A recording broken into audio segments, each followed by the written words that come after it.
everybody. Hi. Welcome to Keepin It Real with Susan and Chalese.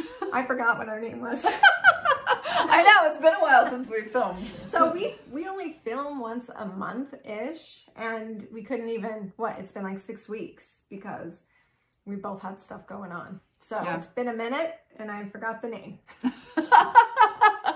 But you remembered it right away. You didn't stumble over it. You just said it slowly and like slow. with grace. Hey. That's graceful. right. I gracefully remembered our name. So what's been going on with you? You have a retreat you're doing, and it's full. Yes, I'm so excited about that. We are down in St. George, so I'm with my friend Holly Hope. And awesome. Yes, down in St. George, we've got this amazing Airbnb mansion house that we filled up, and there's a pool, and we're doing so many fun activities. We're ripping open the womb wounds from women. Womb wounds. Yeah. It's going to be something good for me. It's going to be intense. It's going to be really healing and really, really good. I'm really excited. I've been wanting to do a retreat for years, and we've talked about that for a long time, and it's finally happening, and that's awesome. That's really cool. Yeah, what about you? You have some fun stuff going on as well. I have a new session I'm doing that's based, it's energy. I'm kind of moving more to the energy sector than astrology, which it's kind of the same thing, but most people don't know that. Because energy can come from so many different things, planets or angels, you know, or whatever, and they're all parallel. So I'm doing this new session where I guide people through their energies. They have to buy 3 sessions, and they have to do them like every 2 to 4 weeks. And then they can keep, after that, they can keep getting it. What I'm doing is though, I'm grandfathering them in, which I'm stupid. I thought about this, and I kept thinking, I don't know if I'm comfortable with it. And for $55 an hour. Wow. And as long as you have a session after the first 3, within 3 months, you get to keep that price. And I'll tell you what, they take me right now about an hour and a half-ish of preparation, and then an hour and a half-ish after, and then the session itself. So it's like 4 hours. Wow. And yeah, that price is ridiculous. Yeah. But that's like, I always go. I always think, well, I just won't take as much time. And then you do. So if you book by the end of April, you get that $55 an hour. And the energies, I mean, you know, how many times do we have up days and down days and medium days, and they're always changing. So what's been really cool is I'm guiding people through that.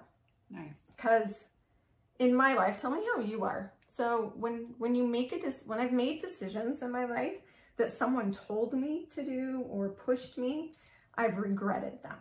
Those are the decisions I regret. When I'm actually like thinking about my own stuff and making my own decisions, I've never regretted those. Even if they've turned out horribly, it was still solely based on me. So that's why I'm kind of transferring to that. Instead of, I feel like with my clients, how long have I been talking? A long time. I give them this awesome session. These are the energies that are happening. This. Bye. Good luck.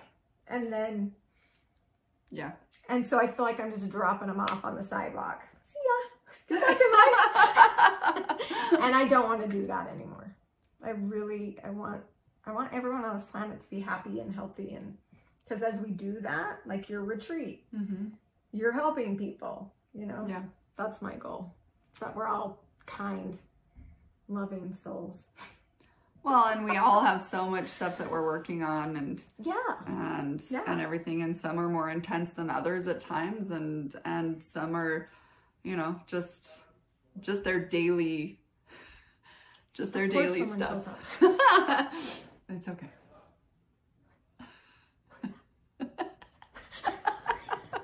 It is a male voice that I think I recognize. My house is like this with children. Anyway, go on. No, you're fine. I really don't know who's here. Do you want to find out? No, let's just keep going. Okay. See, these are the fun parts of our show that, you know, we just let keep going. Maybe. So anyway. Yes. You're going to hear me belt out in a second. Be quiet. Okay, go ahead. Yes. Okay, so yeah, what was I? Oh, you're talking about healing. We all go through stuff, and yeah, we're all going through something. You know, so I work for a chiropractor right now who is the most magical chiropractor I've ever been to. I've been through a lot, and that's cool. Even though obviously my healing is a slow process, it's really been helping physically for me and mentally too, because, you know, when you're in pain, we were just talking about this, when you're in pain, everything else is crap. Yeah, very true. There's not patience, you're grumpy and you react to things very differently. Yeah. So it's really cool that I get to help people too, because I'm not just behind a desk. Like, I get to go and be part of their physical therapy process that they go through as well. And so that's awesome. It's been really cool, and I love it. And it's helping me because part of the perks of working there is that I get to be worked on myself all the time. And so he's not only, you know, just adjusting me, he also is putting me on like a workout routine to help strengthen me from like the ground up, like a slow process. But I've been losing weight, I've been losing inches, I've been like feeling better. And even though like it's not gone, because why you look sick in that shirt. Oh, thank you. I was like telling her earlier, wow, that's a good one. But yeah, so it's been really cool. So I get to have that hands-on thing. But one of our patients came in yesterday and was saying that, you know, she's older, and she's like, you know, what does older mean to you? She's in her like 70s. Okay. Like, that could be me. She said maybe 60s, 70s. But she was saying, you know, she feels really blessed because even though she has things that have happened in her life, she's never had to really deal with extremes. And my coworker and I looked at her and we were like, you are very blessed. Like, I'm all, and we just kind of sat there and nodded like, how would it be? Yeah. I've heard there are people like that in the world. Yeah. I just haven't seen it with me. And I mean, she has her things. Like, it's not like her life is perfect, but but it definitely is. I was just like, that's really something to be grateful for. And she was, which was nice to see, because, you know, sometimes people can take that and know take that it for they granted. have that though, because they've never had different. That's what I see a lot in people and clients, is like, they don't stop, and maybe I don't either, and really take an inventory of what life is for them and me, and what there is to be grateful for. And honestly, there are things I'm not grateful for, and I don't have to be. So, you know, I think that's a good thing. So take a couple minutes, press pause, and do a quick inventory of your life. Like, what are you grateful for? What do you have? What are the blessings you've been given that you feel are blessings? You know, not what you're told are your blessings. And then, you know, go ahead and take a few moments and just say, I'm not really thankful for this one or this one. That's okay too. It's admitting it that helps us, you know, digest that. And I feel like our body calibrates and our mind calibrates when we actually accept our true feelings about something. Well, and I agree with you too. And I also think that one of the things that are so good about having that activity of gratitude and really focusing, even like I like to try to do it daily. Like, what am I grateful for? Because when you focus on what you're grateful for, that's what your focus remains on. And when you focus on like everything that's going wrong, not saying don't feel it, not saying all of these things, like I'm 100% with what you're saying. I'm just reiterating that it's just both. What you focus on is what is how your life starts to go. And even though like there's a lot of hard things that we deal with in our lives, I feel like the majority of the time we do focus on what we're grateful for and the things we have and how we can move through these processes, rather than how we are stuck and how we can't move. And we're not in that victim mentality for long periods of time. But we don't, like, that's not who you are. You're not a victim. No. You have moments, which is fine. My bed's seen a lot. Yeah. But that's not how we live. That's not our mindset. No, you just got to keep going. But I think it's cool, like what you said, and you guys tell us what you do to remain grateful and think about things. I do think there's that fine line, like you said, like don't guilt trip yourself if you're not grateful for some things. Like I will never be grateful that I raised my 4 kids on my own, ever. I'll never be grateful for that. Have I done it? And I think done it well and experienced. There are things in it I love, but do I wish my kids could have their dad for forever? I will, wish that. What is cool though, like we would sit at the dinner table after he died, and I can't remember if we did it before he was alive, when he was alive or not, but we would always have dinner together. That's something that I always felt really strongly about and I miss greatly. But we would go around the table and we'd have to say 5 good things about our day. And, they couldn't be, I liked gym, I liked history. I was like, nope, that's the same thing. Yeah. I liked school, which they never said history. They said gym. But it made them, like you said, it does. It makes you stop. And I have a gratitude journal that, and it makes you, as you're going through the day, and I saw this with my kids, my like awesome male testosterone boys, they would stop and say to themselves, ooh, I can use that at dinner. Nice. And when you're not focusing on that kind of stuff daily, like you said, a lot of those things slip by. Yeah. Well, and I kind of have a different take on my tragedy though too. And like a lot of the tragedies that I've had, like I'm not obviously grateful that my son died, but I am grateful for the opportunity that I have now because of what I've learned from it. Oh, I mean, I'm a totally different person than I would be. Yeah. Yep. Absolutely. So there's, a lot of it is perspective. A lot of it is mindset and moving. Yeah. I have a hard time ever saying like, I'm grateful that my children don't have their dad. So, but there's a way that you can see that. And I know you do, that there's a different way to look at things. Like I said, perspective. There's a different way to say, like, they are who they are because of the experiences that they've had and because of the trials and the heartaches and the hardships.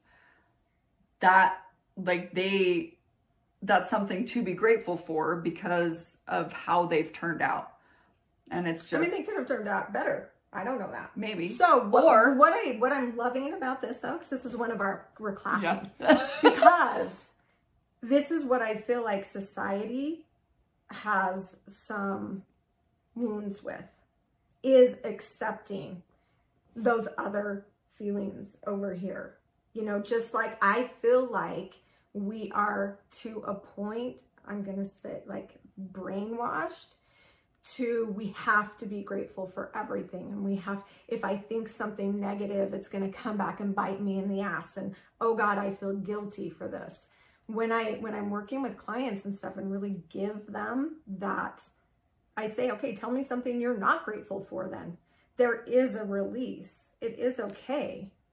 And so I love this dynamic that we're doing because, there's always a different perspective. But being able to say like, I don't like that. I'm never gonna like that is a very freeing thing inside of me as well.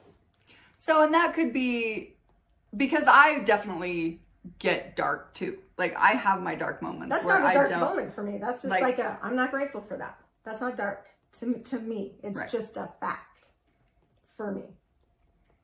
Well, and I hear that. And I guess that's just, I love our conversation. I know. We do this off camera. Probably better. No, because I definitely hear what you're saying too. And that's what I'm saying. Like, I agree with you 100%. And that's the place where I'm not disagreeing with you. And I'm not also saying that we should mask our feelings by just saying, oh, I have gratitude and feel guilty for not feeling grateful for things. That's not it. What I'm saying is, like we've talked about before in even past conversations on our show, is that being grateful in the journey, having gratitude that we got the opportunity to experience the journey. And that is is where my mind goes more often than it goes the other way. Because when I get dark, I get to all the things that I'm pissed off about or that I wish was different. And when I start going down that path, I can spiral. So sometimes the spiraling is good. Dark. Like why? Because now we're going like light dark, right? Why isn't dark just as appreciated? Oh, it is. As light. It is, for sure. For sure. I need those moments because just like the hard, and I guess that's why I'm like, if I weren't given the hard things that I was given in my life, I wouldn't fully appreciate all the good things that I've been given as well. Oh yeah. Like, I mean, my kids don't leave, or someone I love like you does not leave my sight or my presence or even on the phone without me saying, love you. Yeah. And people say like, well, you just get used to saying that. You're just saying that. Not me. Yeah. Every time I say it, I mean it. It's like, I love you. Yeah. Yeah. Yeah. Sorry. Yeah. Yeah. Well, really cool. We're going to take a short break. Oh, is it that time? It's already that time. Wow. And we'll pick up where we left off when we come back. All right. Hello and welcome back to Keepin' It Real with Susan and Chalese. Yay. I think it's cool, the conversation we had. So I'm going to explain a little more. I think there's a spectrum. And over here is like joy, happiness, love, all of that. And over here is like sadness, anger, jealousy, whatever.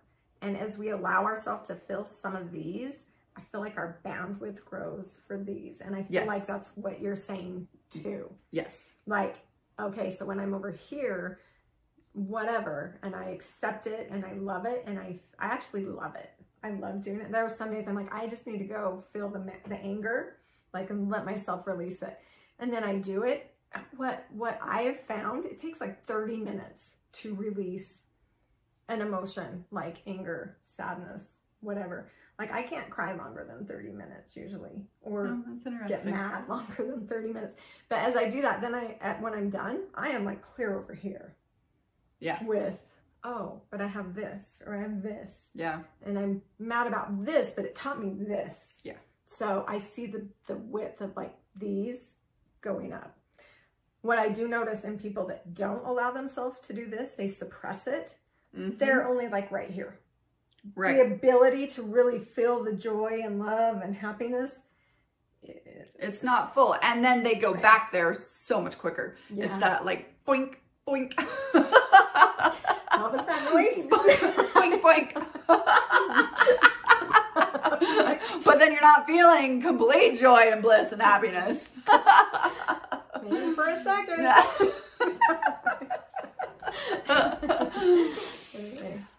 Yeah. No, it is interesting how emotions and how we move through them and how we see our trauma and tragedies and situations and experiences and all of like those how things. long can you guys feel? I'm gonna ask her, but you guys throw it out there too. Like how long can you be really mad for, or if you're paying attention to it? Now here's when you can hold on to it, is when you're trying to push it down. So I like have a rule. I feel it twice. It used to be 3 times, but by twice, I'm like, this anger isn't about the anger. I'm pissed off at this and I'm pissed off at this. It's really good, I'm actually. like, it's not about that. I'm mad at something. So now I send myself to my room. Gosh, I wish I would have enjoyed being sent to my room so much as a child. Please send me to my room. Rick and I used to tag team with the kids, right? And he'd send me to my room. I'd be like, okay. Yeah, I need to go to my room. I think I need to start doing that again. How long are you able to sit in those really, as long as you're paying attention to them, those deep, extreme? You know, I actually have never timed myself because I am a little bit different than you. A lot of times for me, like movement, like literally moving through, like going on a walk, going kickboxing, whatever. When I used to do that, like kickboxing was, whew, that was the best. Yeah, walks are good because I let my brain. Those aren't. I'm not really pissed off on walks though. I'm deeply integrating or processing. I don't see, and I think some of my things don't, like I said, I don't sit down and just process necessarily like you do and say I'm feeling anger. I probably should do that more often than I do, but I get wrapped up and I get busy and then my mind starts wandering and I write. Yeah, that's a good one. Yeah. And so I guess maybe that, you know, and I can sit down if I have time, but a lot of time, like last night, actually, I woke up at 1 o'clock in the morning and I couldn't stop thinking. And so I had to make notes and then I got to go, then I finally went back to bed because I'm like, this is going to leave my head if I don't stop thinking about it. Yeah. And so I'm like, nope, I need to get some sleep tonight. And so I made some notes and then this morning I got up and I wrote. That's awesome. And I actually was writing about triggers that, or what I thought I should be and who I programmed my own brain, what I created in my own life of who I should be rather than who I really am. So cool. This actually I wanted to bring up because I think it's something really important and something that was huge for me in my own processing because I've always been the fixer in my family. It's huge. Yeah. I've always been the caregiver in my family. I've been a caregiver. I've done CNA work. I've done in-home health care. I've done a lot of that. And what I realized because through my life and especially losing Caleb, this was a huge, huge part of this where I had to separate from anyone that needed me to take care of. And drop it and totally put up my walls and totally be like, nope, done. Yeah. And so now I have this amazing partner and he's like, I can pick up the slack. If you're feeling overwhelmed, I'll just do it for you and it will make you feel better. Well, what it's done is not made me feel better. Isn't that funny? It is. Because then I go into... that about? Yeah, exactly. Like, oh, so that's then me. But then I go into like, but wait a minute, why is this not making me feel better? Because I know that that's his intention, but I'm not used to being taken care of for one, or allowing people to take care of me. Not used to that at all. So letting someone do something for me is a huge trigger anyway, because I'm like, I can do it myself. I don't need no man. I don't need no... I hear that a lot from women. Yeah. A lot of women actually have a strong fear of allowing someone to take care of them. Yes. Because what happens when it's pulled out from underneath? Exactly. And most of us have had it pulled out.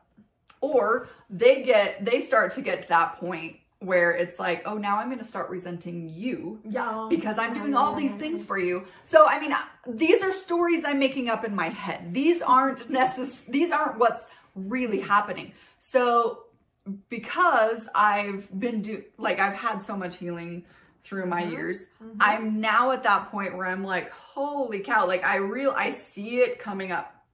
And like, I'm like, okay, this is the story that's coming out of my head right now. I understand that this is not what's happening, but I need you to be aware of this because when I start to freak out or have a panic attack or shut down, because that's my go-to is more like, I'm going to shut down. Yeah, and that's why it's hard. Yeah. And I'm like, but now, so then luckily he like sometimes, and he'll get frustrated too. He's like, I just want to be me. And I'm like, no, you are being you. And I get that. And this is not about you right now. Like, we'll get to you in a minute. But first. I think that's so, like, that's something I've struggled with too. Like, at least since, Rick died, I'm like, well, I'm going to do it myself.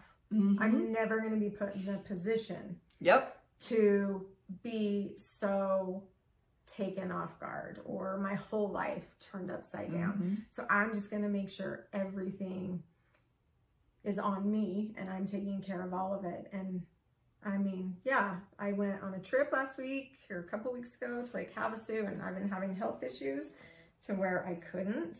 Shit, my hands are done. Hi. To where I couldn't. There was things I couldn't do and was very well taken care of and felt guilt and panic. Like guilt and panic, like, oh my God, I'm letting someone take care of me. I'm letting someone when I'm not. And it was interesting. Well, so. And the other feeling that I had that came up was not only what am I being taken care of and that feeling, but also my value for my family and people in past relationships have always been to take care of them. To take care of them. Interesting. And this is what I do. And I cook dinner and I do laundry and I clean and I do this and I take care of my family and I do this and that and that and that. All these things, it's on me. So you're trying to take that away from me. Where does my value even lie anymore? Like, okay, I know I do things, but if I'm not doing everything, am I doing enough? Yeah, wow. So, how many of you guys, what do you struggle with as far as this goes? Do you let other people be there for you? If you do, why? How? If you don't, why? How?